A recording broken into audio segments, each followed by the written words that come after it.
However, if they lose, then it will be the winner of the Cowboys and Giants game that will be playoff bound. Former Cowboys and Eagles cornerback Orlando Scandrick is joining us now. Orlando, I feel like I've been asking you all year, but finally, this is when it really matters. In your opinion, who wins the NFC East? The loyalist Cowboy fan in me is going to say the Cowboys. But when it comes down to it, I just don't know if the stinky Eagles have anything left in the tank. Yeah, I'm hoping you're right. They don't have anything left in the tank. Look, the Cowboys are going to win this game. So basically, it's on Washington. So the Giants are not winning. You don't win a game, and you look at them and the way they played over the last 3 weeks, they've lost all of their games by at least 14 points.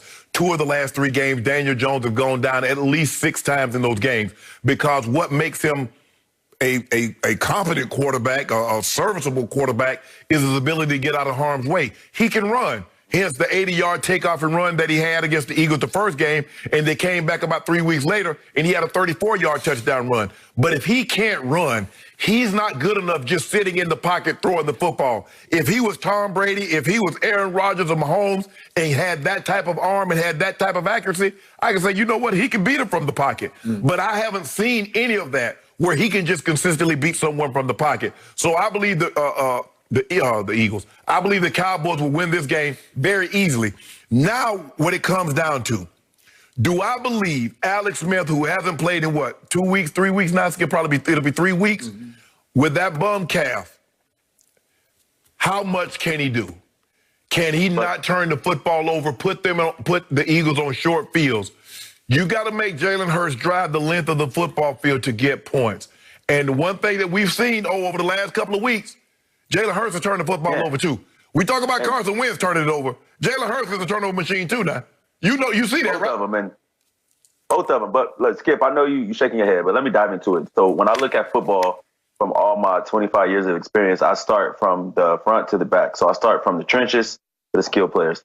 And I just think that Washington is too good, up front, offensively and defensively. I think the Eagles will not be able to protect them. And I think with possibly Fletcher Cox missing this last game, the Eagles won't be able to affect Washington, and they won't even need Alex Smith or Tyler Heineke, whatever his name is. He won't even have to put the ball in harm's way, and they'll just turn around, they'll run it, they'll win ugly, and then they'll force some turnovers from the turnover machine, and then But I would love to see the Cowboys win, but I think the Cowboys take care of business, and they let things have to fall in their place. Okay, before I answer this question one last time, I want to ask Mr. Scandrick a question, and nobody should be able to answer it better than he should be able to. Obviously, you played many years for the Dallas Cowboys, but you finished your career playing 3 games, 2019, for the Eagles. So you have some feel for that locker room and how they feel about the Dallas Cowboys.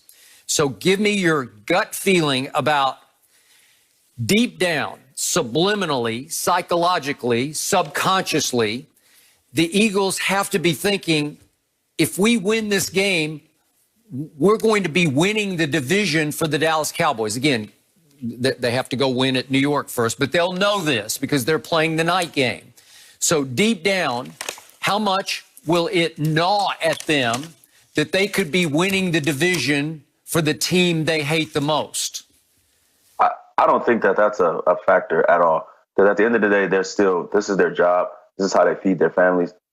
Guys are going to have a chance to go into the offseason and put themselves in position to make a lot of money coming up in free agency. And, if you go out there and you lay an egg, some guys may not make any money. And this is always a job audition for the other 31 teams in the league. So I think they go out there and they play hard. One thing they do always seem to do is play hard regardless of who's on the field. So I think they do play hard, and I don't think it really matters to them if Dallas wins the division or not. Okay.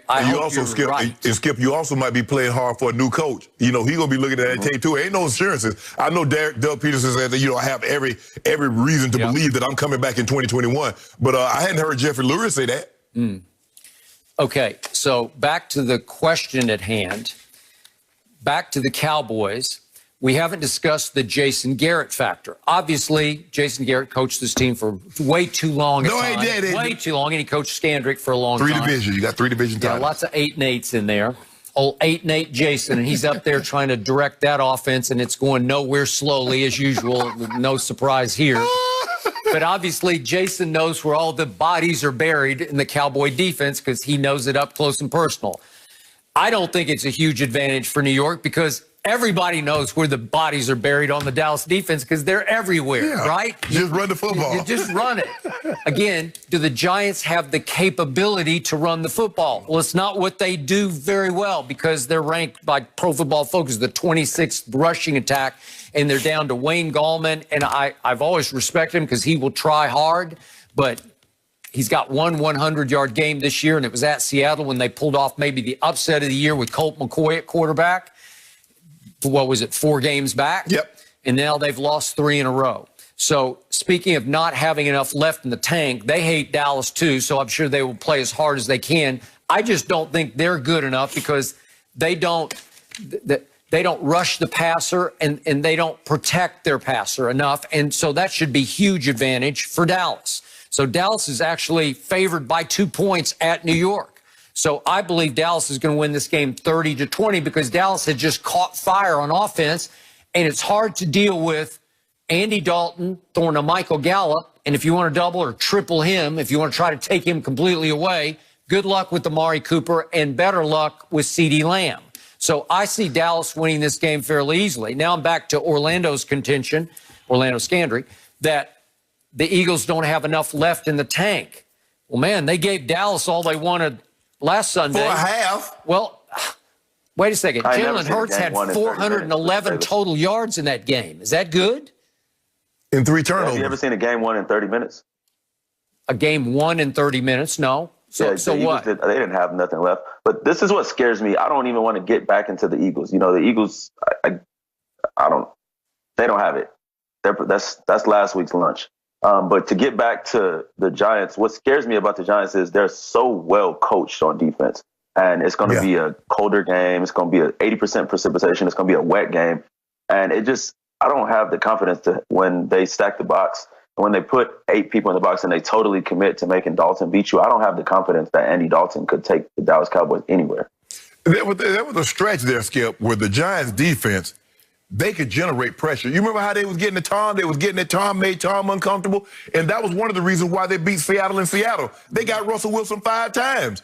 And then all of a sudden, it's like, I don't know what happened. What happened is that their quarterback started turning the football over and they started going 3 and out. And after a while, 3 and out, you wear down any defense. And I think they started to get worn down. And I think if I'm the Cowboys, that's my plan. My plan is to try to keep him out there as long as I possibly can. And then if I'm on the defensive side, Mike Nolan, hey, go get him. He can't go anywhere. Where you running? The last thing that you ever want to try to do, if you got to pull hamstring, is move suddenly. So I'm turning the hounds loose. I'm blitzing my linebackers. I'm coming to get them. I will give you this. The Giants defense is 10th in points allowed. Yeah. So you can say they're a top 10 defense, right? Mm-hmm. Orlando, I don't know if you've been watching closely Andy Dalton over the last 3 games. He's got 7 touchdowns to 1 interception, and he's on fire with Michael Gallup.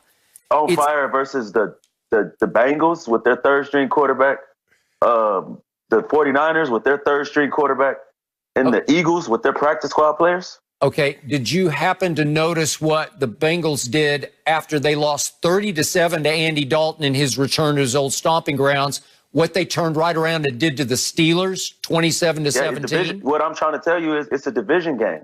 Sharp, you know when you play in the league, you have division games. It don't matter how bad you are. You're going to compete.